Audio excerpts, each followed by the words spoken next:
Hay historias que se pudren en silencio, como las raíces de un manglar enterradas profundamente en la tierra negra y húmeda del trópico, donde el calor lo corroe todo y hasta los secretos parecen transpirar una especie de vapor pegajoso.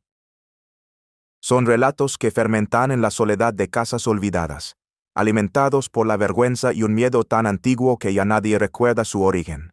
La que voy a contarles hoy es una de esas. Es un viaje al corazón sofocante de Tabasco, a un pueblo pequeño, casi invisible en los mapas oficiales, llamado San Bartolomé de las Riberas. Un lugar donde el río Grijalva crece en la temporada de lluvias con una furia ancestral, levándose orillas, recuerdos y, a veces, la voluntad de su gente. Allí, al final de un camino de tierra que se rendía ante la maleza, se erigía la última casa, la casa de los Mendoza. Para los escasos vecinos, esa casa no era un hogar. Era una anomalía, una herida en el paisaje. Nadie sabía lo que se escondía detrás de la verja oxidada y las paredes encaladas cuya blancura se había rendido ante el moho verdinegro. Se decía que allí vivía una familia, pero nadie podía recordar la última vez que los vieron a todos juntos en la plaza o en la misa del domingo. Los Mendoza eran poco más que un murmullo, una leyenda local contada en voz baja para asustar a los niños desobedientes. Se hablaba de luces que se encendían y apagaban a deshoras, de cortinas que nunca se abrían, de un silencio antinatural, una ausencia total del bullicio normal de una familia, especialmente una con hijos adolescentes. La gente del pueblo, curtida por una vida de luchar contra la naturaleza y la pobreza, había aprendido a no mirar, a no preguntar. Habían trazado una frontera invisible alrededor de esa propiedad, una frontera hecha de miedo y de una extraña forma de respeto por una privacidad que rayaba en lo siniestro. Nadie sabía que dentro de esas cuatro paredes, el amor familiar se había torcido hasta convertirse en una jaula y el vínculo más puro, el de dos hermanos gemelos, se había transformado en un abismo del que era imposible escapar. Si te interesan las historias que nadie se atreve a contar, las que el sistema prefiere olvidar, aquellas que se atreven a levantar el velo de nuestra cómoda indiferencia, suscríbete ahora, porque lo que vas a escuchar hoy no solo te estremecerá, sino que te obligará a preguntarte por el silencio que guardas tú. La chispa que encendió la mecha en la oscuridad de San Bartolomé llegó con el nombre y la determinación de Fabiola Rivas. Era una trabajadora social de 25 años, recién salida de la universidad en la bulliciosa Ciudad de México, enviada a la unidad de salud rural del pueblo para cumplir con su servicio social. Para ella, acostumbrada al caos ordenado de la metrópoli, llegar a San Bartolomé fue como sumergirse en un océano de silencio y calor espeso. La gente se movía con una lentitud exasperante, las conversaciones morían cuando ella se acercaba y sentía sobre su nuca el peso constante de ser la fuerena, la intrusa. Su trabajo consistía principalmente en llenar formularios, tomar el peso de niños desnutridos y escuchar quejas sobre el gobierno que nunca llegaban a ninguna parte. La frustración y la soledad empezaban a carcomer su idealismo. Un día, mientras organizaba su pequeño consultorio, la maestra de la única escuela del pueblo, una mujer mayor llamada doña Elvira, se le acercó. No dijo nada, simplemente dejó sobre su escritorio un sobre de papel manila, doblado varias veces, dentro, una nota escrita con una caligrafía temblorosa, casi infantil, en un trozo de papel de cuaderno. Solo decía: vaya a la casa de los Mendoza, al final del camino del río, los niños no salen y no hablan. Nadie entra nunca, por favor. No había firma. Fabiola sintió un escalofrío a pesar del calor de mediodía. No era una denuncia, era una súplica. El camino hacia la casa fue una profecía. El sendero de tierra se iba estrechando, devorado por la vegetación salvaje. Grandes hojas de plátano y cebas con raíces que parecían garras creaban un túnel verde y sombrío que olía a tierra mojada y a flores en descomposición. El aire era pesado, inmóvil. Al llegar frente a la verja, Fabiola sintió la opresión del lugar. La casa parecía hundirse en la tierra, cansada de resistir. El silencio era total, ni el canto de un pájaro, ni el ladrido de un perro. Tocó la puerta de madera, hinchada por la humedad. Esperó. Nada. Volvió a tocar, más fuerte. Tras un largo minuto, escuchó un arrastre de pies en el interior, un sonido sordo, pesado, como si alguien moviera un mueble. La puerta se entreabrió una rendija, no más ancha que una mano, y entonces lo vio, un ojo, solo un ojo oscuro enorme en un rostro pálido casi translúcido. El ojo la miró sin emoción, sin curiosidad, como el ojo de un pez muerto. Fabiola, con la voz un poco temblorosa, se presentó. Dijo que era del servicio de salud, que estaba haciendo un censo. El ojo no parpadeó. Desde el fondo oscuro de la casa, Fabiola escuchó un sonido que le heló la sangre. No era una palabra. Era un susurro sibilante, constante, como el de dos hojas secas rozándose. De repente, el ojo desapareció y la puerta se cerró con un golpe seco. Fabiola se quedó allí, con el corazón latiendo desbocado. Sabía, con una certeza visceral, que algo estaba terriblemente mal. No era solo pobreza, no era solo abandono. Era algo más, algo que se respiraba en el aire viciado que había escapado por la rendija de la puerta. Fabiola no se rindió. La imagen de aquel ojo vacío y el sonido de los susurros la perseguían en sus noches de insomnio. Regresó una semana después y luego otra. No intentaba forzar la entrada. Simplemente se sentaba en el porche, a una distancia prudencial, y dejaba una bolsa con pan, algo de fruta o leche. Hablaba en voz alta, hacia la puerta cerrada, contándole cosas del pueblo, del clima, de sí misma. Un día la puerta se abrió de nuevo. Esta vez era la madre, una mujer de unos 40 años pero con el aspecto de una anciana. Su cabello, antes negro, estaba veteado de un blanco prematuro y caía sin vida sobre sus hombros. Su piel era cerosa, sus ojos hundidos en cuencas oscuras. La invitó a pasar sin decir una palabra, con un gesto cansado de la mano. Entrar en la casa fue como entrar en una tumba. Lo primero fue el olor. Una mezcla agria, penetrante, de humedad, ropa sucia, comida en mal estado y un sudor rancio que parecía impregnado en las paredes. La penumbra era casi total. Las ventanas estaban cubiertas con gruesas mantas que bloqueaban la luz del sol. El aire era denso, irrespirable. Cuando sus ojos se acostumbraron a la oscuridad, el verdadero horror comenzó a tomar forma. El mobiliario era escaso y estaba roto. Un sofá con los resortes salidos, una mesa coja, sillas desvencijadas. El suelo de cemento pulido estaba pegajoso, cubierto de una capa de suciedad. Y luego los vio, los gemelos. Estaban sentados en el suelo, en el rincón más oscuro de la sala, abrazados a sus rodillas. Eran idénticos, pero de una manera inquietante. Samuel y Sara tendrían unos 14 o 15 años, pero sus cuerpos eran frágiles, infantiles. Estaban terriblemente delgados, con los huesos de los hombros y las caderas marcados bajo la ropa gastada. Sus rostros eran pálidos, casi luminiscentes en la penumbra, con la misma nariz recta, la misma boca fina y los mismos ojos enormes y oscuros que parecían absorber la poca luz que había. Pero estaban vacíos, eran ojos que no reflejaban nada, que no conectaban. Su cabello, largo y opaco, les caía sobre la cara como un velo. Lo más perturbador era su quietud. No se movían, apenas respiraban, y estaban juntos, tan juntos que sus brazos y piernas se entrelazaban, como si fueran una sola criatura de dos cabezas. Fabiola intentó hablarles. Les preguntó sus nombres, su edad, si les gustaba dibujar. No hubo respuesta. Solo la miraron con esa misma expresión vacía, y luego se miraron entre ellos. Un intercambio de microexpresiones, un leve movimiento de cejas, un parpadeo, una comunicación silenciosa e indescifrable. Fabiola notó las paredes. Estaban cubiertas de aranazos, líneas finas y paralelas que iban del suelo hasta la altura de una persona sentada. Como si alguien, durante años, hubiera raspado la pintura con las uñas, en un acto de desesperación o de aburrimiento infinito. En la cocina, los platos sucios se apilaban en el fregadero. Sobre la estufa, una olla con restos de frijoles resecos. No había comida fresca, solo latas y bolsas de arroz. Su normalidad era el infierno de cualquier otra persona. Su día a día era un ritual de silencio y penumbra. Comían en el suelo, de un mismo plato, con una velocidad animal, sin mirarse. No hablaban. Se comunicaban con ese lenguaje secreto de gestos y susurros. Dormían en dos colchones raídos tirados en el suelo de una habitación sin ventanas, uno al lado del otro, tan juntos que parecían un solo cuerpo bajo la manta.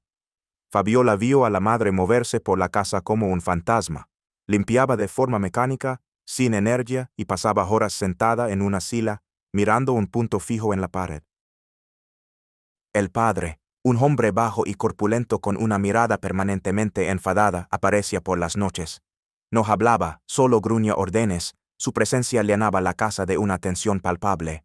Los gemelos se encogían aún más en su rincón, volviéndose casi invisibles. Fabiola comprendió que la casa no era un hogar, era una prisión. Y los carceleros eran los propios padres. Pero el horror más profundo residía en la relación de los gemelos. No era solo un vínculo fraternal, era una simbiosis enfermiza, una codependencia absoluta forjada en el aislamiento más extremo. Se reflejaban el uno en el otro. Si uno se rascaba, el otro lo hacía un segundo después. Si uno tosía, el otro carraspeaba. Se habían convertido en el único mundo del otro, un universo de dos habitantes con sus propias leyes, su propio lenguaje, su propia locura compartida. Para entender cómo se había legado a ese abismo, Fabiola sabía que necesitaba desenterrar el pasado. La clave estaba en la madre, Elena, esa mujer que parecía haber renunciado a la vida. Durante semanas, Fabiola se dedicó a ganarse su confianza. Le llevaba café, se sentaba con ella en el porche y hablaba de cosas triviales, de su propia vida en la ciudad, de sus sueños. No hacía preguntas directas, simplemente esperaba. Y un día, como una presa que finalmente se rompe, Elena empezó a hablar. Su voz era un hilo, un susurro roto por sollozos contenidos. Su relato era un mosaico de amor, miedo y decisiones equivocadas. Elena y Javier, el padre, se habían casado muy jóvenes, enamorados. Javier era un hombre trabajador, pero siempre había sido posesivo y celoso.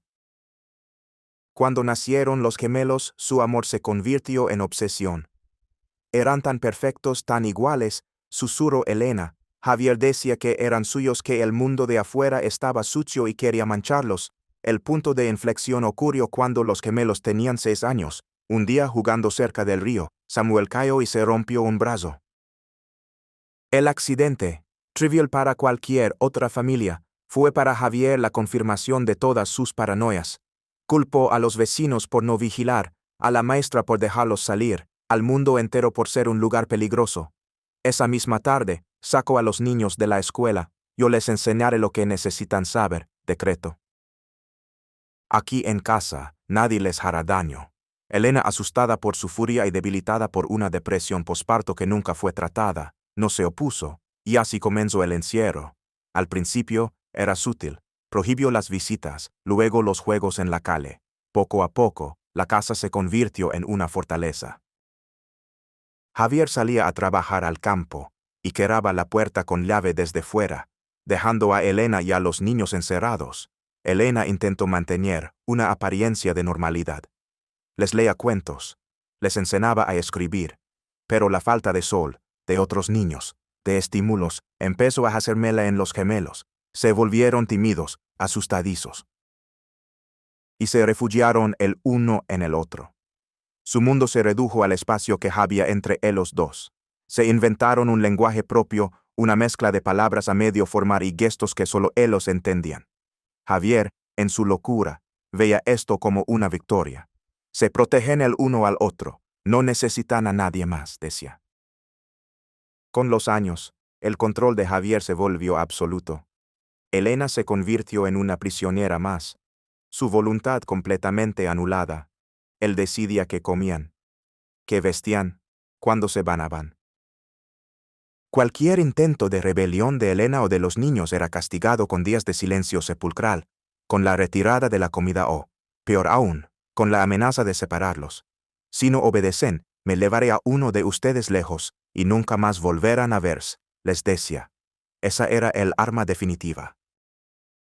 El miedo a la separación era más fuerte que cualquier otra cosa, y así, el vínculo que había sido su refugio se convirtió en su cadena más pesada. La relación entre los hermanos, privada de cualquier otro modelo afectivo o social, se desarrolló en un territorio desconocido y peligroso. El incesto no fue un acto, fue un proceso. Nació de la soledad, de la falta de límites, de la necesidad desesperada de contacto y afecto en un entorno donde no existía. Fue la consecuencia inevitable de un aislamiento total, una tragedia silenciosa que ocurría cada día en la penumbra de su habitación compartida, bajo la mirada ausente de una madre rota y la tiranía de un padre loco. Elena lo sabía, o al menos lo intuía. Veía la forma en que se miraban, la forma en que se tocaban, una intimidad que iba más allá de lo fraternal. Pero estaba demasiado aterrorizada, demasiado vencida, para intervenir. Su silencio fue el último ladrillo que celó la prisión de sus hijos. Armada con esta terrible verdad, Fabiola inició su batalla más difícil, no contra la locura de un hombre, sino contra la indiferencia de un sistema. Su primer informe, detallado y estremecedor, fue recibido en la delegación regional del DIF con una mezcla de incredulidad y fastidio burocrático. «Señorita Rivas, esto parece sacado de una novela», le dijo el director, un hombre con el espíritu aplastado por décadas de papeleo. «No tenemos una denuncia formal. Sin una acusación de la madre, no podemos intervenir en la dinámica familiar. Y mi testimonio como trabajadora social. Y las señales evidentes de negligencia y abuso psicológico», replicó Fabiola, con la voz cargada de frustración. «Son interpretaciones, no pruebas contundentes. Además, San Bartolomé está en los límites de nuestra jurisdicción. No hay recursos, no hay personal para un caso así». Se topó con un muro de excusas diseñado para eludir la responsabilidad. Cada puerta que tocaba se cerraba con una frase hecha. «No es nuestra competencia. Necesitamos una orden judicial, y para eso se necesitan pruebas físicas. La familia no ha pedido ayuda. No podemos meternos». El sistema no estaba preparado para un horror tan íntimo y silencioso. Era más fácil fingir que no existía. Fabiola se sintió atrapada en una pesadilla. Mientras ella luchaba con formularios y llamadas telefónicas que no llevaban a ninguna parte. Los gemelos seguían viviendo en su infierno privado. El punto de inflexión llegó de la forma más trágica posible. Una mañana, la maestra Elvira llamó a Fabiola con la voz rota por el pánico. Sara se había desmayado en la escuela durante una de las raras ocasiones en que su madre, en un acto de desafío, la había enviado. Cuando Fabiola llegó, encontró a la niña en el suelo de la dirección, con los labios amoratados y las manos ensangrentadas por haberse mordido las uñas hasta la carne. Estaba en estado de shock. En el pequeño hospital de la cabecera municipal, el médico de guardia, un hombre joven y comprometido, fue quien finalmente rompió la cadena de indiferencia. Al examinar a Sara, no solo encontró un cuadro severo de desnutrición y deshidratación, sino también múltiples hematomas antiguos en brazos y espalda, y cicatrices de cortes en las muñecas que sugerían autolesiones. «Esto es abuso crónico», dijo el médico, mientras llamaba directamente a la Fiscalía Especializada en Delitos contra la Mujer. El caso de Sara fue la palanca que finalmente movió el engranaje. Con un informe médico detallado y la amenaza de un escándalo mediático, las autoridades ya no podían mirar hacia otro lado. Se emitió una orden judicial. El rescate, como lo llamaron, fue un operativo caótico y brutal. Varias patrullas y una ambulancia llegaron a la casa de los Mendoza levantando una nube de polvo. Para los gemelos, que nunca habían visto más que la cara de Fabiola y la de sus padres, la irrupción fue apocalíptica. Hombres uniformados gritando, luces intermitentes, el sonido de las sirenas. No entendían que venían a salvarlos. Para ellos era la invasión del mundo exterior del que tanto les habían advertido. Reaccionaron con el pánico de animales acorralados. Se refugiaron en su rincón, gritando con sonidos guturales. Tuvieron que sacarlos a la fuerza. Javier, el padre, reaccionó con una violencia demencial, golpeando a los policías hasta que fue sometido y arrestado. Elena se quedó inmóvil, catatónica, mientras se llevaban a sus hijos. El viaje en la ambulancia fue una tortura para ellos. La luz del sol les hería los ojos, los ruidos de la ciudad les provocaban convulsiones de miedo. Fueron llevados a un centro de acogida, un lugar limpio, luminoso y lleno de gente que les hablaba con palabras que no comprendían. Su reacción al mundo normal fue desgarradora. Le tenían miedo a todo, a las camas, prefiriendo dormir en el suelo. a la comida en platos separados, a la ropa limpia. Una ducha les provocaba ataques de pánico. Comenzó entonces la larguísima y dolorosa carretera de la rehabilitación. Un ejército de médicos, psicólogos y terapeutas se volcó en el caso. El proceso era frustrantemente lento. Celebraban como una victoria épica cuando Samuel, después de semanas, logró mirar a su terapeuta a los ojos durante 3 segundos. O cuando Sara aceptó un vaso de agua de la mano de una enfermera sin tirarlo al suelo. La primera palabra articulada vino de Sara después de 3 meses de terapia. Un día, viendo llover por la ventana, susurró agua. El equipo entero lloró de emoción. Pero junto a estos pequeños milagros, la realidad de las heridas incurables era abrumadora. El daño psicológico era profundo, quizás permanente. Su identidad estaba fusionada. Separarlos para terapias individuales les causaba una angustia tan extrema que tuvieron que tratarlos juntos al principio. Estaban institucionalizados en su propia mente, programados para la disfunción. El mundo exterior era un enigma aterrador que quizás nunca llegarían a descifrar por completo. Han pasado los años. La casa al final del camino del río en San Bartolomé es hoy una ruina silenciosa, sus paredes finalmente derrumbadas, reclamadas por la selva que fue testigo de su secreto. La historia se convirtió en una leyenda local, una mancha oscura en la memoria colectiva. ¿Pero qué fue de ellos? ¿Qué sucede cuando se arranca a 2 almas de la única realidad que han conocido, por monstruosa que sea? El destino de la familia fue tan complejo y agridulce como sus vidas. Javier fue condenado a varios años de prisión por violencia familiar y privación de la libertad. Nunca mostró arrepentimiento. Murió en la cárcel de una enfermedad pulmonar, llevándose su tiranía a la tumba. Elena fue internada en una institución psiquiátrica. Con terapia y medicación, recuperó parte de su conciencia, pero el peso de la culpa era demasiado grande. Pasó el resto de sus días tejiendo y mirando por una ventana, perdida en los recuerdos de los hijos que no supo proteger. Los gemelos, Samuel y Sara, nunca volvieron a ser normales.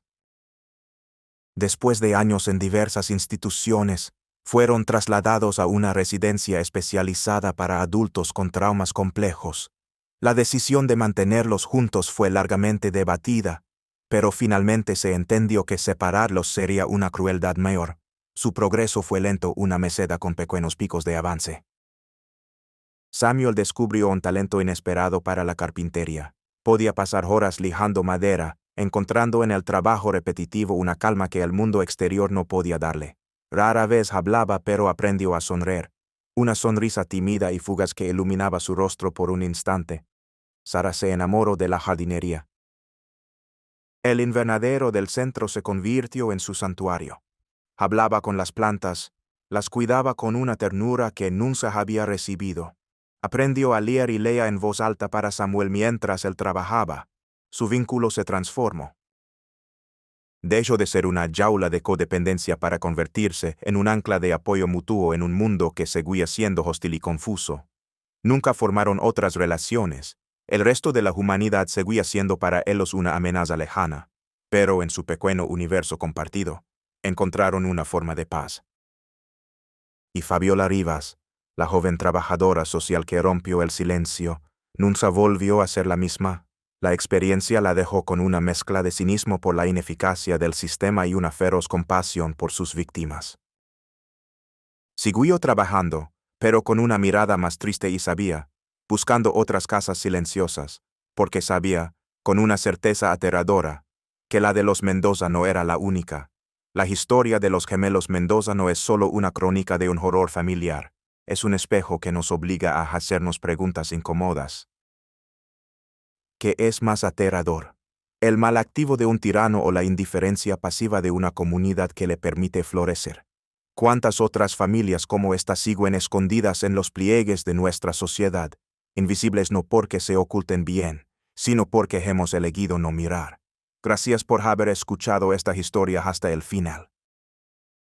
Sé que no ha sido fácil, pero estas son las voces que deben ser escuchadas, las realidades que debemos confrontar. Comparte este video si crees que la historia de Samuel y Sara merece ser conocida, no por morbo, sino como una advertencia, y cuéntame en los comentarios, ¿Qué harías tú si una nota así llegara a tus manos?